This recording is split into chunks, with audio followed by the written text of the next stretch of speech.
Hi everyone. Welcome to the How to Use iNaturalist webinar presented by the Upper Thames River Conservation Authority as part of the City Nature Challenge in London. My name is April Schultz. I am a community partnership specialist at the Thames River Conservation Authority, and I'll be introducing the webinar tonight and moderating the chat and questions period at the end. So before we start, I just wanted to let everyone know that you're welcome to put questions into the chat at any time. We'll be answering them all at the end, but so you don't forget them when they pop up, you can go ahead and put them in the chat whenever you'd like. At the end of the presentation, we're going to do a small activity in the chat. So just make sure that when you go to do that, you have it set to send to everyone, so panelists and attendees, not just hosts and panelists, so that everyone can see your answer. And then finally, we're going to have a couple of polls tonight, and we love your opinions, so hope that you can give us some input when we launch them. Next slide.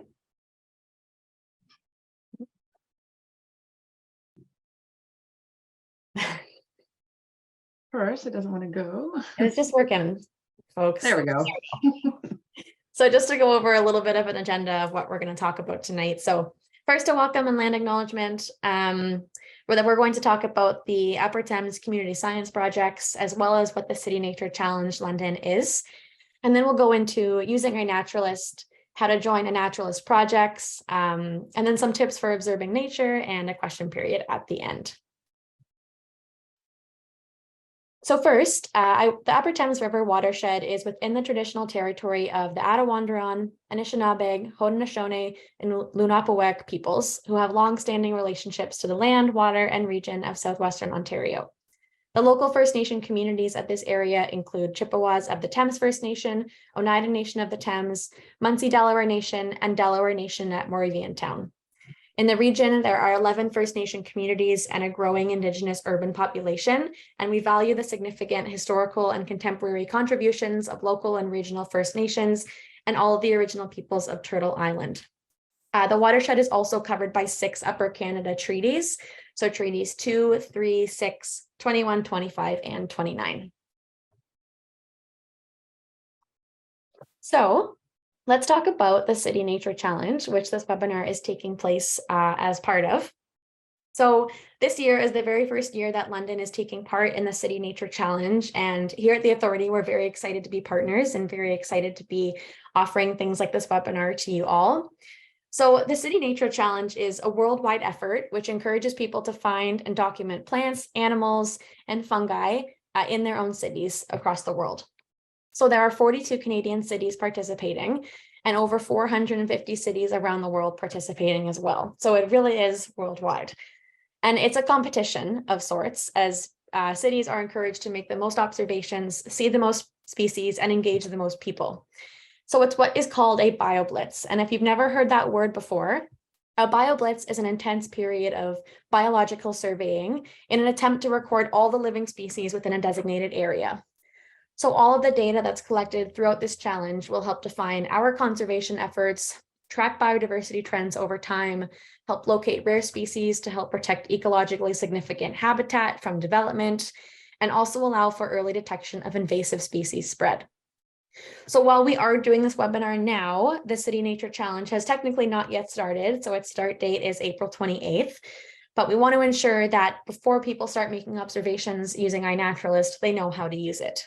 So from April 28th to May 1st, Londoners are encouraged to go outside and, using iNaturalist, observe as many species as they can. So if you participate, just make sure you upload all of your observations to iNaturalist by May 7th, and they'll be counted as part of the species being observed through the City Nature Challenge. So there are so many other events taking place throughout this challenge, and we encourage you to participate in more if you can. This weekend, there are hikes all across London on the topics of biodiversity, spring species ID, tree ID and seed forecasting, birding, and even more. Here at the Authority, we are hosting an iNaturalist interpretive hike at Fanshawe Conservation Area this Sunday, April 29th. So come dressed in your outdoor gear as we take a hike and learn about the natural heritage of the conservation area and put our iNaturalist skills, like the ones that you're getting tonight, to use by making observations of species that we see during our hike. And of course, you don't have to attend an event to participate. Just by going outside and making observations yourself, you're contributing to the data collection efforts and ensuring conservation in London will be well informed. So I'm just putting a couple of links in the chat, one of them linking to the City Nature Challenge website, and then the other to the registration for our event on Sunday. If you are interested in attending, registration is required. And then finally, just wanted to give a quick shout out to all the partners involved in planning and implementing London's first City Nature Challenge. So thanks to everyone. So let's talk about the Upper Thames River Conservation Authority, which I have been referring to as the authority because that is a mouthful to say over and over again tonight. So I will continue to refer to it as the authority. So the map on the screen that you see here shows us the boundaries of the Upper Thames River watershed. So this is the area that the authority has jurisdiction, and this is the area that we collect data in to help support our conservation efforts. The watershed covers about 3,400 square kilometers and is mostly rural, with a few larger urban centers, London, specifically Woodstock, and then others that you'll see on the map. The Thames River is actually one of the most biologically diverse rivers in Canada, and it's home to over 90 species of fish and several species at risk, including the spiny softshell turtle and the queen snake. So here at the authority, we aim to inspire a healthy environment. The points that you see listed on the screen are the 5 key program areas that we operate in. So protecting people and property and supporting safe development, delivering landowner stewardship, providing natural spaces and recreational opportunities, making science-based decisions, and empowering communities and youth.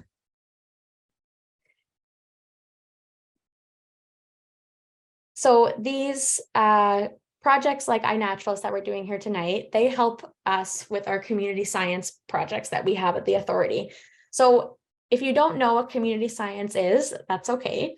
Community science engages members of the public to learn more about their local environment while collecting data that will help track changes in the environment. So it's really in the name, it's about people in the community collecting data and having a scientific effort to help us with our conservation efforts. So at the authority, we have 2 community science programs. We have a community precipitation monitoring project and a community nature project. So the community precipitation monitoring project works with landowners throughout the watershed to measure and record daily precipitation amounts. So these landowners will then upload this information to the COCO-RAS website, which stands for Community Collaborative Rain, Hail, and Snow Network. The second project, and the one that we're here to talk about tonight and to learn how to do tonight, is our community nature project that encourages the public to make observations about the plants, animals, and fungi that they see throughout the watershed and log them using iNaturalist Canada. So just by participating in this tonight, not only are you participating in the Community Nature Challenge, but you're also helping us with our Community Nature project. So I would like to introduce you now to Erin Dolmage, who's the Community Education Technician at Wildwood Conservation Area, and she is going to take you through how to use iNaturalist and how to make observations this coming week. So take it away, Erin. Thanks, April. As April said, I'm Erin, and I'm the Community Ed Tech at Wildwood. We began the community science projects back in 2020 during the beginning of COVID, a way to engage the public in our science-based data collection. So our first poll is, have you used iNaturalist before? So I'll get April to put the poll up.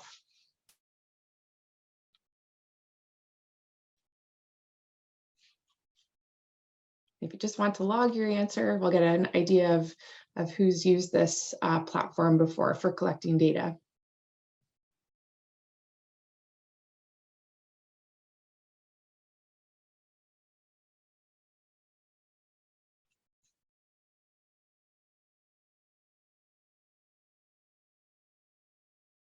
So we'll just give a few more seconds to get your answer in.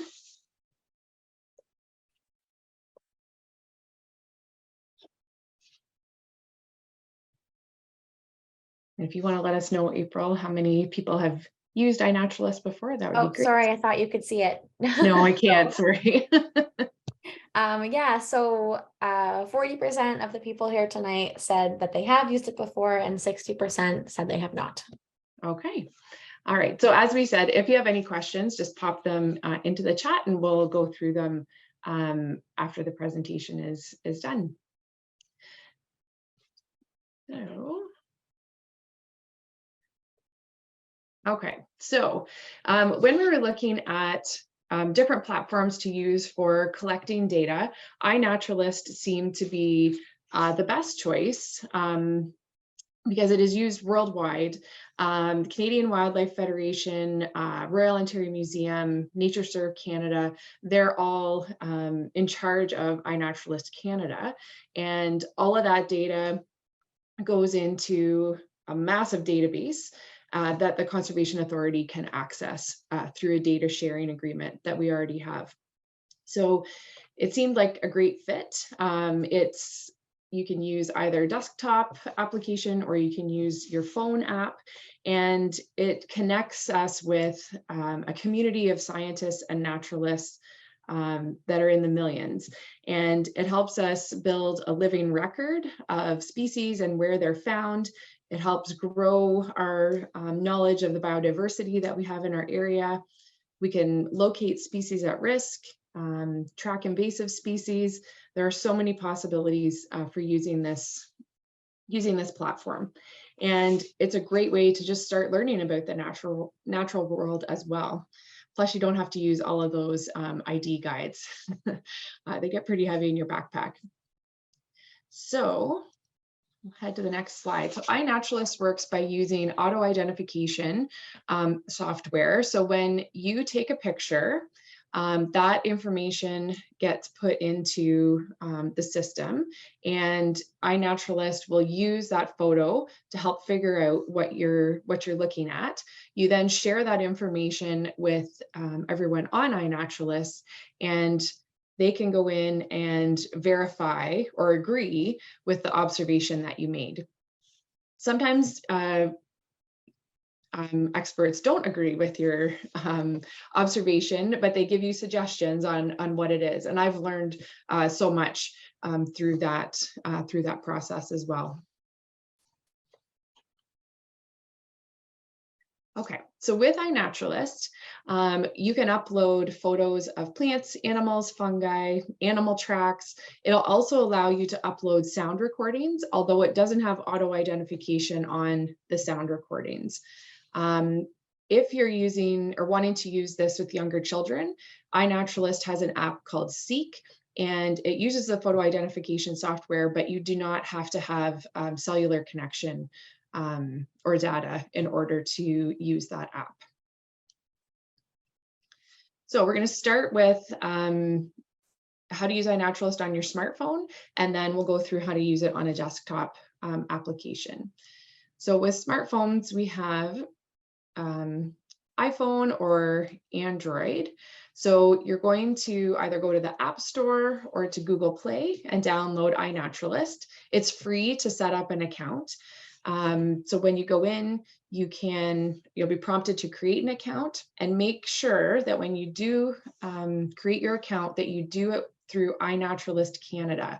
That ensures that the information that we are observing will go to NatureServe Canada and will go into the database that all the government organizations can access. It also is a bilingual site if that is something you're looking for. Okay. You can also go online and sign up as well through your desktop. So when you want to make an observation in iNaturalist, the first picture is showing the iPhone toolbar and the second one showing the Android toolbar. You're going to go in and take a photo. Once you take the photo, you'll be prompted, or sorry, it'll show you camera. Then once you take the photo, it'll pop up with some species suggestions. You can also pull from your camera roll if you're wanting to log if you're not wanting to use data while you're out observing, you can take pictures in your camera roll, and then once you're back on Wi-Fi, you can upload them as well.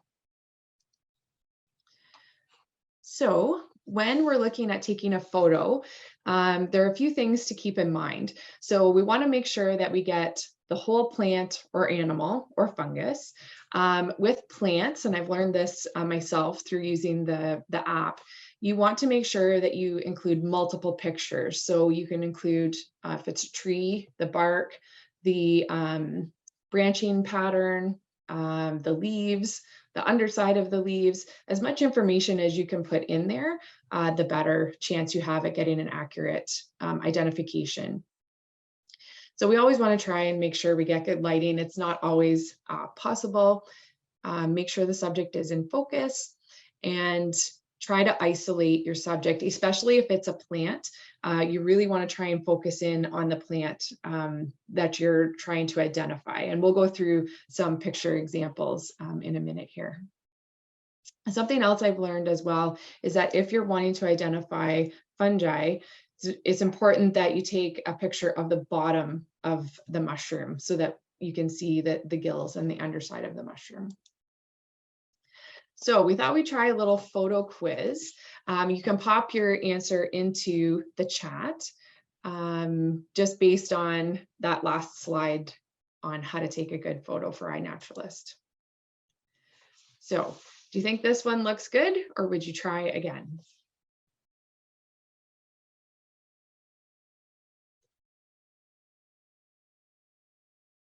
April, if you don't mind, I can't see the chat. Certainly, you'll see I've sported a blanket since I last was on camera. Pretty much everyone has said try again. Exactly. So it's very much in the shadow of this tree, so it's quite hard to see any identifying features. All right, looks good, or try again.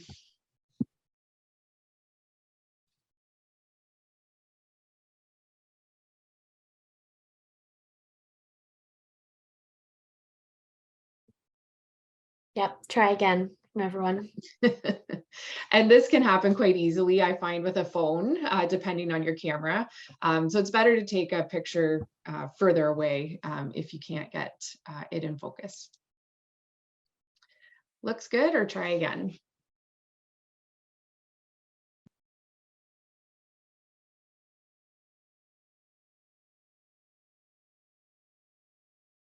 Looks good. Yep, nice bloodroot picture. Looks good, or try again.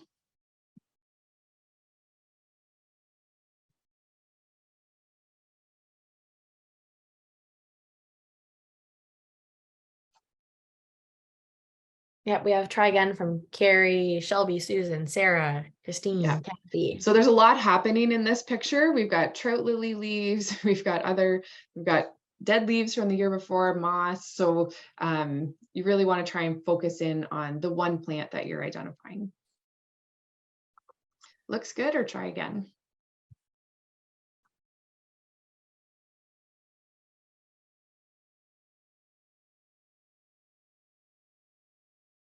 Susan says looks good. Sarah asked if we would need to get the underside of this. That's a good question. Please. Yeah, I probably would take another picture of this one.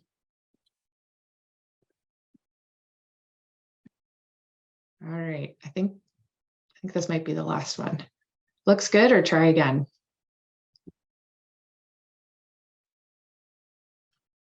I'm not even quite sure what we're focusing in on here. Yep, a resounding try again. Yep. All right, I think this is the last one. So this would be a looks good. And we'll use this example as we go through the next part of the presentation. So once you take your picture, it'll come up into this screen on your phone.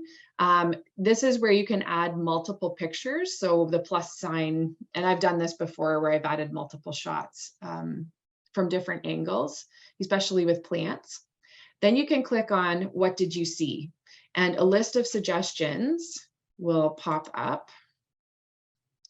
If you want to scroll down and see other species options, if you want to go further down from genus, we can look at other species. If you want, you can turn off this show nearby suggestions only. It limits you sometimes when you are trying to identify something. So that can be turned off. And then we can get into more specific species identification. 75% of the time, the first suggestion is going to be correct. 85% of the time, the correct species will be in the list that iNaturalist has provided. So those are really good odds, I think, on identifying what you're looking at. Now, there is a blue icon over here that when you click it, it will give you more information about that species. So if you think that species is correct, you click select and it will put it in here. If you're unsure, you can also type in a species name if you think it's something else and look that up. So there's lots of ways to come at identifying what you're looking at.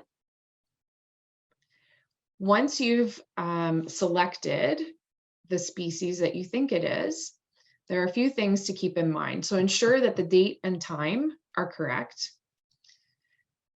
The location, so when you're setting things up, it'll ask you if you want to allow access to your location when you're using the app. And if you have said yes to that, the location will be provided.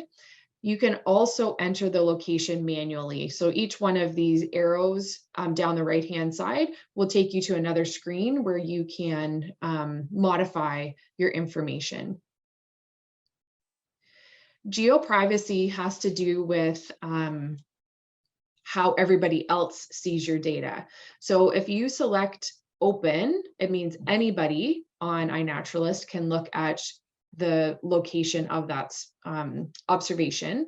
If you pick obscured, iNaturalist will put a 20-kilometer buffer around your observation. So it'll come up as a circle on the map, and your point will be somewhere in that 20-kilometer circle.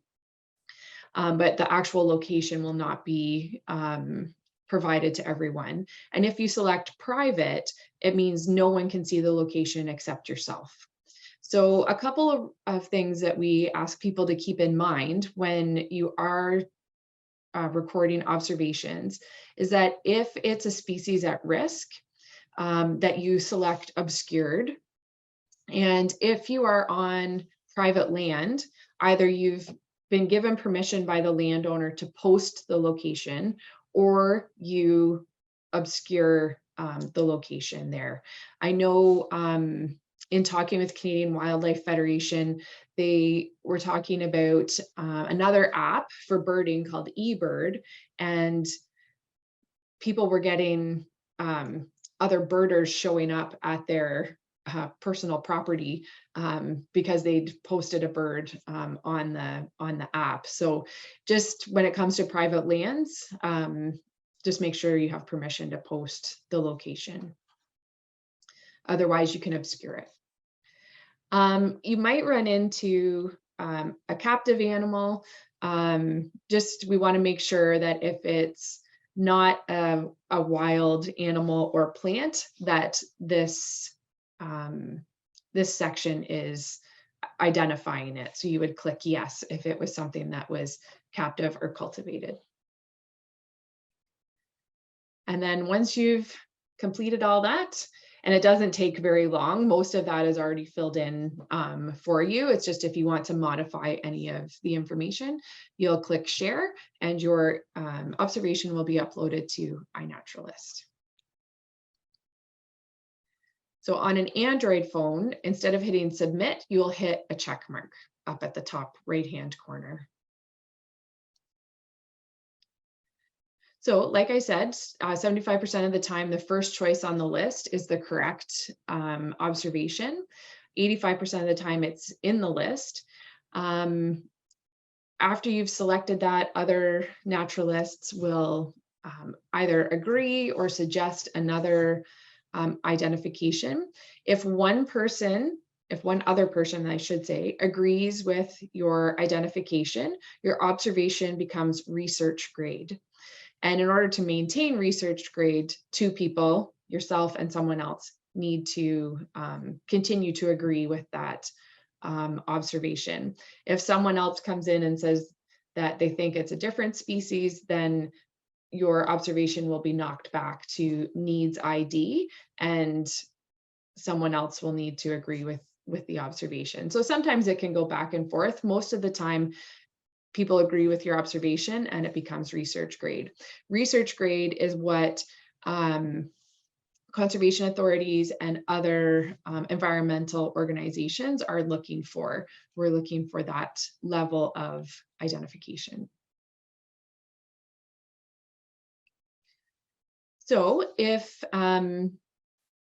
when you have posted your observation on iNaturalist, this is just giving an example of someone's observation that two people have agreed with. So our friend Julie posted that she saw this plant, and then this Baxter and PW Deacon both agreed with her observation. So then it was posted as a research grade observation. Just to give you an idea of what the screens will look like when someone verifies your observation. So when you're making your observations, it's important to have a general idea of what plants, animals might be in your area, and we'll show you how to explore iNaturalist to see those kinds of lists. So this is a really interesting plant they're very similar to each other. The one on the left is an invasive species. The one on the right is a very rare plant. It's only found in 5 locations in Ontario. So we'll show you on the next slide what these look like when they come up in iNaturalist. So the plant on the left, greater celandine, when we put that into iNaturalist, it was the first one that was shown. But the wood poppy, the very rare one, was the second that was shown. So it's good to look at the information by clicking on that blue eye and just learning more about what you're looking at. So when the wood poppy, the very rare plant, was put into iNaturalist, wood poppy came up, but the other plant also came up in the list as well. So our friend who shared this story with us, she thought she'd found something very, very rare in her yard, but it ended up being this greater celandine and not a wood poppy. So it's important to learn a bit about each of the plants that you're looking at as well. So we thought we'd do another poll. Which one of these is your favorite to observe?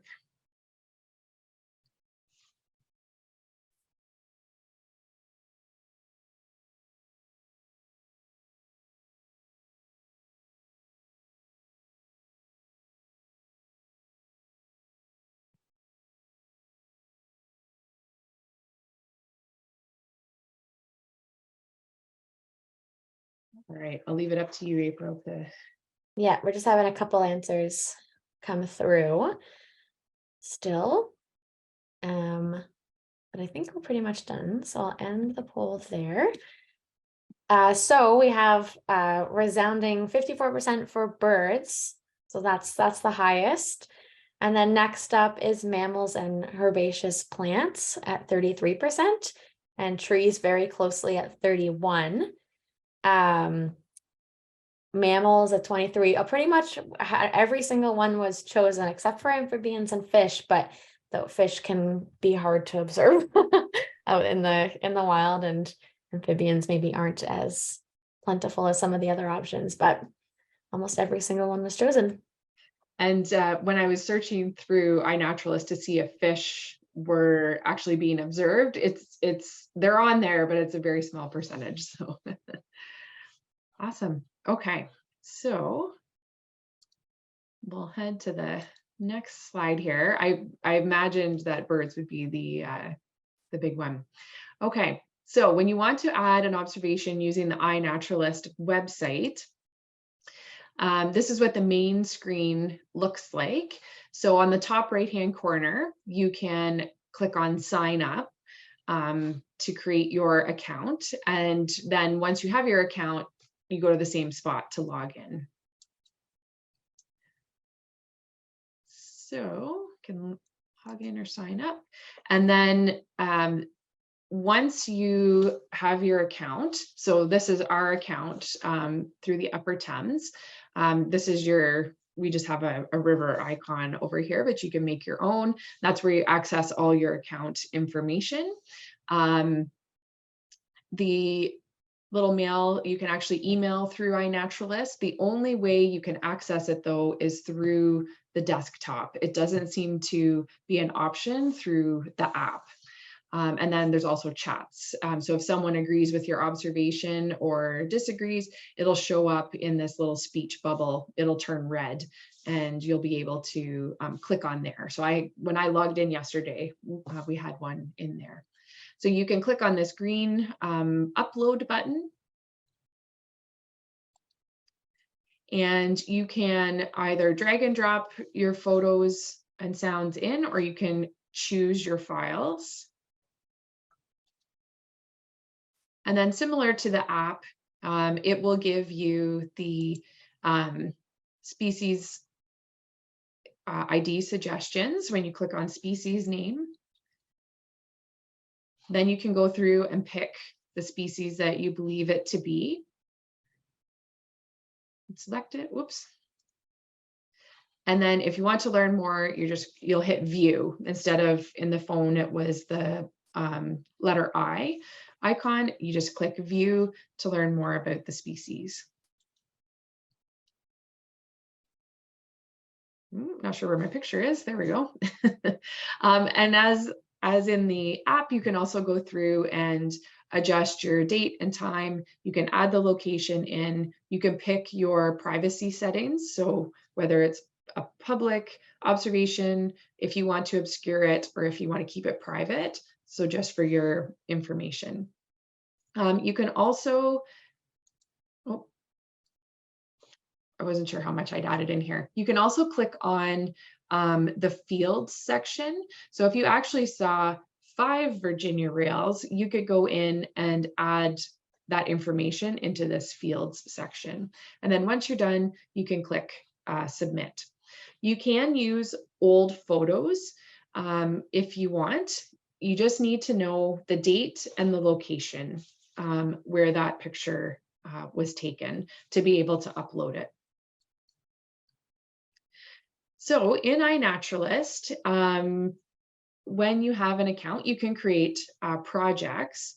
So the City Nature Challenge, as well as the Upper Thames River Conservation Authority, have created projects. So it's a way of grouping the data so we can look at it on, for us, a watershed basis or a property basis. So in the right-hand side, in the picture there, that shows the watershed boundaries that April had shown earlier. And within that, we have a couple other projects. So we have the whole watershed. And as of yesterday, we had over 109,000 observations. We have an invasive species project going, so we can go in there and look at where invasive species are being observed within the watershed. We also have ones for our 3 main conservation areas as well. So within these projects, if you want to join our project or join a project, you can do that, and I'll show you on the following slides. So here's the City Nature Challenge. Up on the top right-hand side over here, you can click join. And as of yesterday, there was already 18 people that had joined the project. The benefit to joining a project is you can stay up to date with information in the project, and the project coordinators can also email you through this. The only downside that we've learned from using this is that people have to access it on their desktop. So some information does get missed, but if you are interested in a project, just make sure to check it through your desktop to get all the information that's being posted. So you can join. There's a project journal that the organizers can post information in, and then you can see in real time what's happening with the project. So to search for City Nature Challenge, I had to type in to the search bar on the top left-hand side here, City Nature Challenge London, Ontario, and it popped up in the list. So you could type in Upper Thames River Conservation Authority. I tried yesterday just typing in, I thought if someone's interested in turtles, just type in turtles, and all the projects that are based on that that area will pop up. So the Canadian Wildlife Federation has a number of turtle projects on the go. If you're looking to connect with other people on iNaturalist, you can click on the community button up here on the top toolbar, and a drop down will open up and you can click on people, projects. There's also an iNaturalist forum where questions have been posed in there. Under the More section, there is a really great help menu in there as well. So once you click join on a project, this screen will pop up. So these are the rules for the City Nature Challenge. They must be observed in London. They must have quality grades. So they want they want research grade, needs ID, and the dates that they need to be collected within. So anything that meets that criteria will be pulled into the project. So you don't necessarily have to join a project for your observations to appear in one. As long as your observation meets the criteria of a project, it will appear in there. Joining a project is more to keep up with communications from the project organizers. So you can go down underneath Other and click on whether you want to receive updates from this project. The big one in this section is trusting the project with hidden coordinates. So if you obscure your coordinates, it's asking you if you want the project organizers to be able to see them. And then you can click join.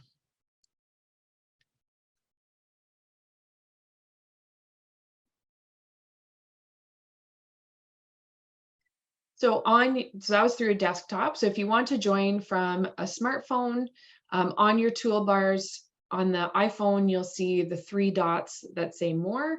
On the Android, you'll see the 3 bars. And when you click on those, you'll be given the option to look for projects. So you can click on projects, and with the magnifying glass, you can do your search for the projects you'd like to join. So in this case, we wanted to join the Wildwood Conservation Area project. It came up as an option, so we will select it, and then we'll get the option to join.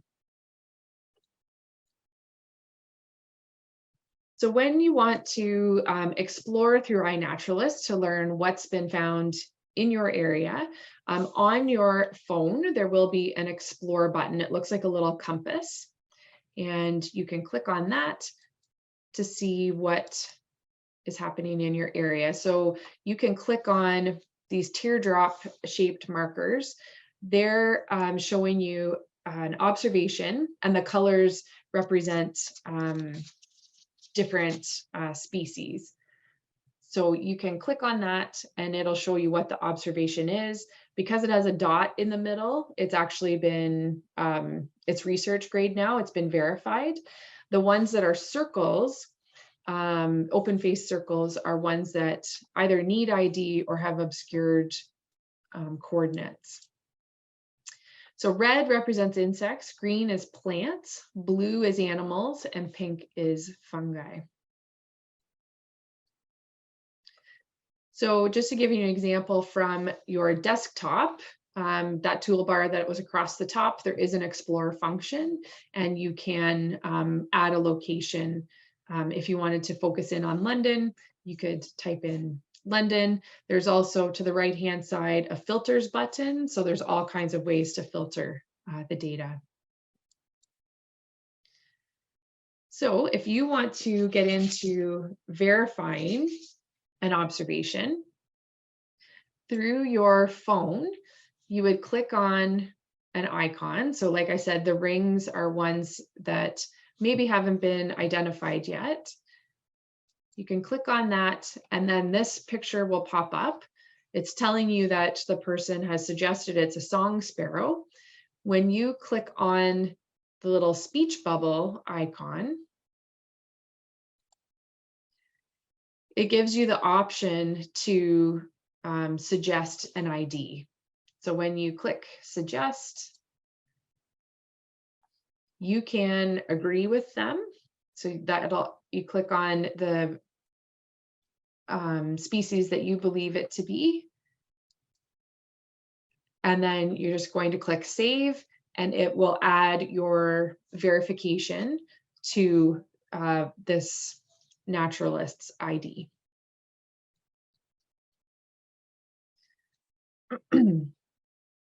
So looking at the Explore function on the desktop application, it'll show you, and I've noticed a bit of a difference between the app and the desktop, but as far as the desktop, the teardrop shape is telling you it's a public observation, and if it has a white dot in the center, that it has been identified already. So if you were looking at helping identify, you'd be looking for things or teardrop shapes that do not have a dot in them. Those are ones that need verification. And if it's a circle, it means it's an obscured observation. So you're also looking for the white dot in the center. So if it doesn't have a dot, then you can help identify it. And you can start with things that are very well known to you. So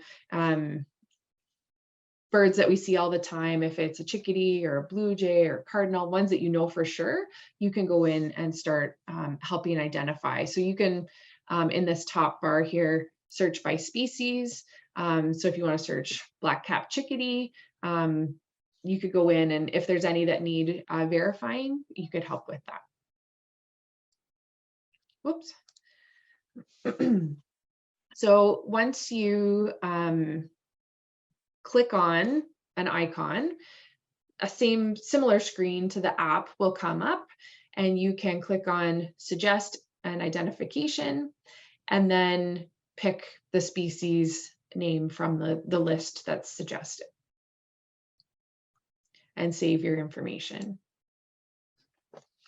So when we're out making these observations, it's fairly common sense for what you should take with you, but always make sure to be safe when you're outside. So someone knows where you are, take a trail map with you, dress for the conditions, try to stick to trails as much as you can. If you're on private land, that's not as much of an issue, but if you are on public lands, sticking to the trails to lessen our impact. Time of day will make a difference if you're looking for birds, and just try to be or take into consideration the leave no trace principles. So what we did when we launched this project a couple of years ago, we put together an infographic to help just remind people about being outside. During the pandemic, we noticed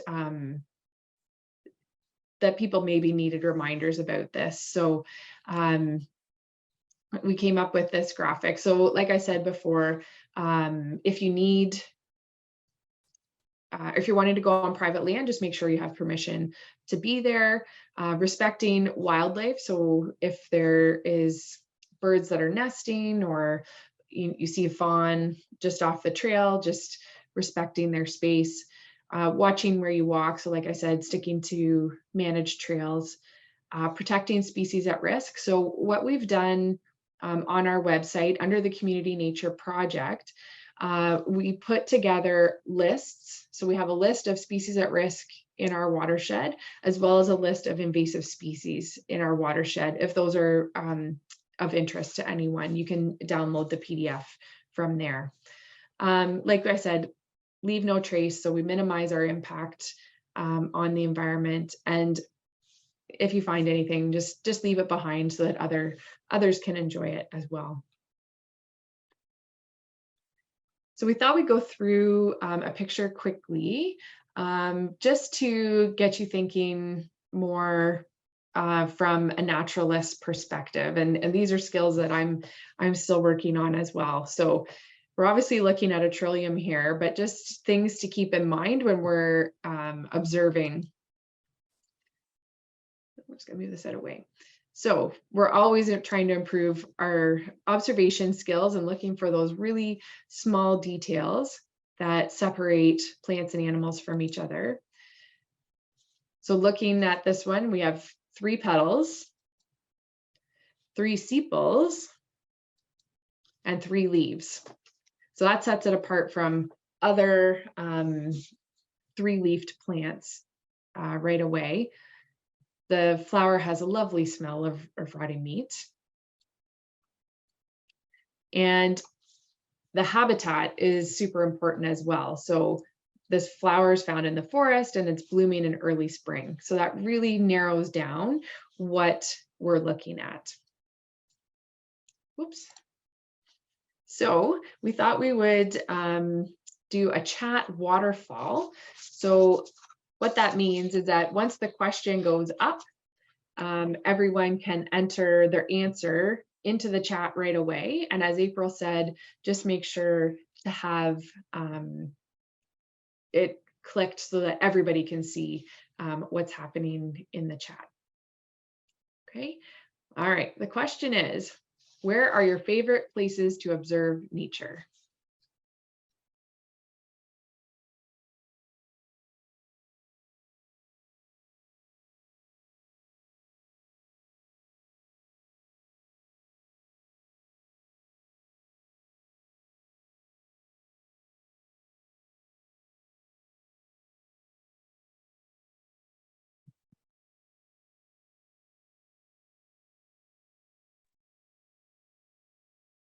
So we have lots and lots of answers in the chat waterfall. Shelby says her backyard, which I love that. Carrie says wilderness.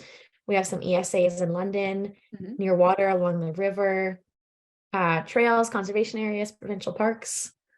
Lots of answers. Perfect. So lots of places to use iNaturalist. So we wanted to mention that the London Public Library is offering one-on-one iNaturalist tutoring. So if you'd like to sit down with someone one-on-one and go through the app, or I'm assuming the desktop as well, you can do so through their Tech Tutor Volunteers program.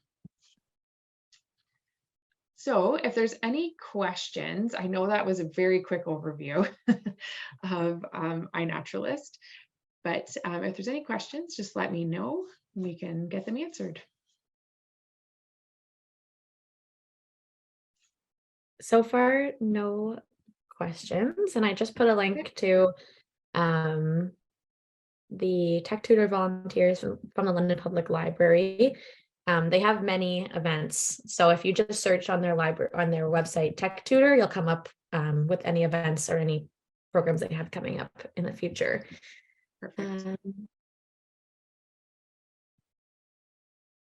So we have a couple questions. Someone said, Lisette said that they downloaded iNaturalist on their phone, but their email didn't come yet to finish sign in.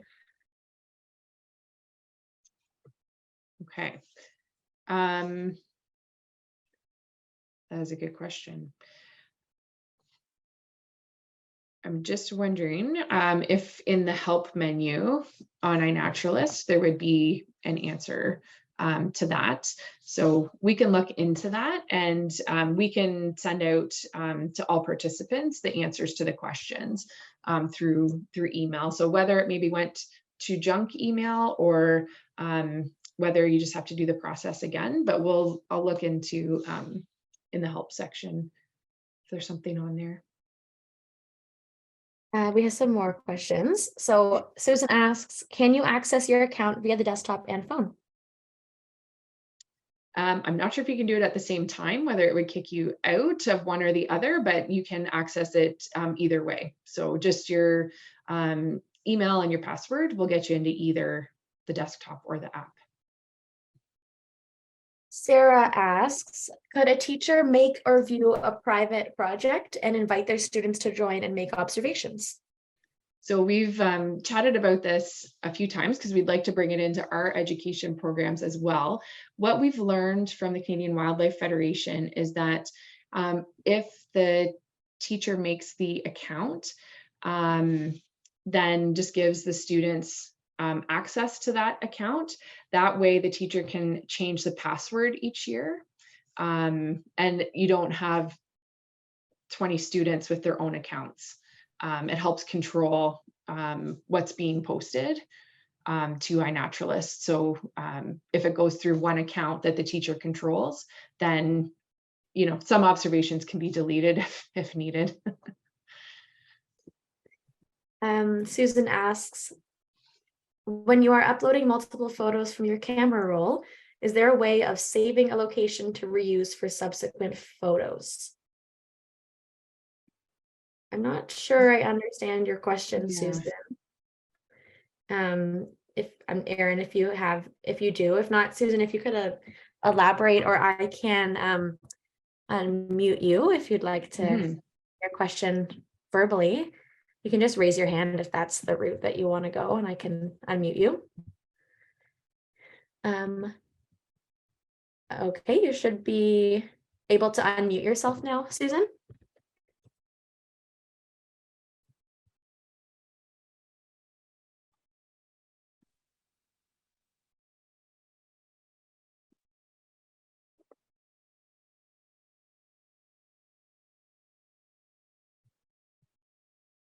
Just can't hear you, Susan. It looks like you're unmuted and you couldn't start talking.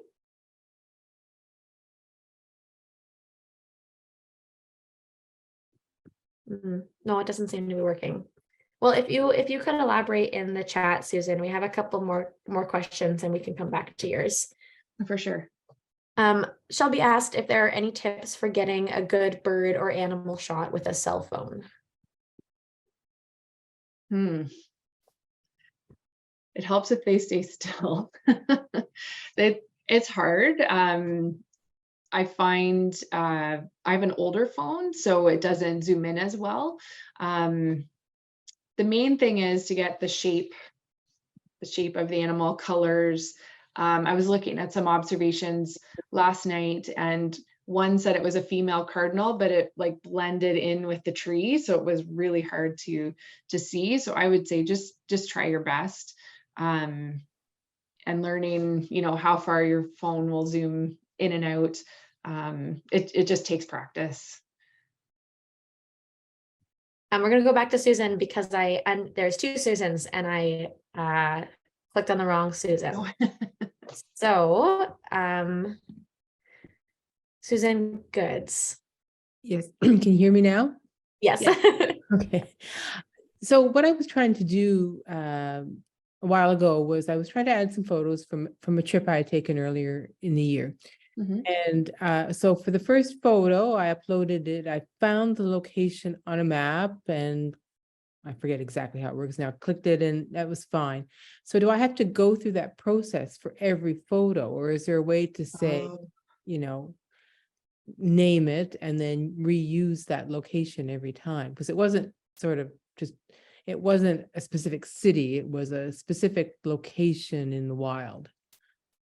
Okay, I understand what you're saying. I'm not 100% sure, to be honest. I'd have to look into that one, but I understand what you're saying because it would save a lot of time in uploading. So it's different species that you saw at the same location. correct. Okay, I'll look into that one because that's a good question as well. Okay, thank you. Thanks, Susan. And I think that is all the questions so far. Okay. So, And I was going to say, on the Canadian Wildlife Federation, they have put together lots of great resources. So if you look up iNaturalist Canada or look up Canadian Wildlife Federation iNaturalist, I should have had a link ready. I just was thinking of this right now, but they've put together some really great how-tos for using iNaturalist. there are some of those on the City Nature Challenge website as well, Okay, perfect. which I linked to earlier, but can send the link in the chat again right now. There's some instruction videos, how to add an observation using iNaturalist, etc. in the chat that I just added to, or the link. Just the photo question with a cell phone made me think of there might be some information on their website for that. They also offer a variety of webinars as well throughout the year. So they're a really great organization to follow as well. So I think that's it. We have no more questions. Okay. Well, I appreciate everybody coming tonight. If you're using social media at all, you can tag the Conservation Authority. And I just noticed our Twitter handle isn't on there, but it's at UTRCA Marketing. Not sure why we have different handles for different. But if you're out observing and you find something cool, you can just tag us or use the hashtag UTRCA Community Science. We always like to see different pictures of what everybody's doing out in the watershed. As well as with the City Nature Challenge, the info for them is just on the right-hand side of the screen there. If you're out and about this weekend and want to tag them as well. Great. Well, thanks so much, Erin. Thanks so much, everyone, for coming. Hopefully you can get out there in the coming week, April 28th to May 1st, and make some observations to help London really do well in our first year of the City Nature Challenge. Yep, I'm glad we joined this year. It's been on my radar for a few years, so I'm glad Fanshawe College took the lead. Yes, thank you, Carrie, who's here right now, for taking the lead on this City Nature Challenge. All right. Well, thanks everyone. Have a good evening. Thank you. Bye-bye. Bye.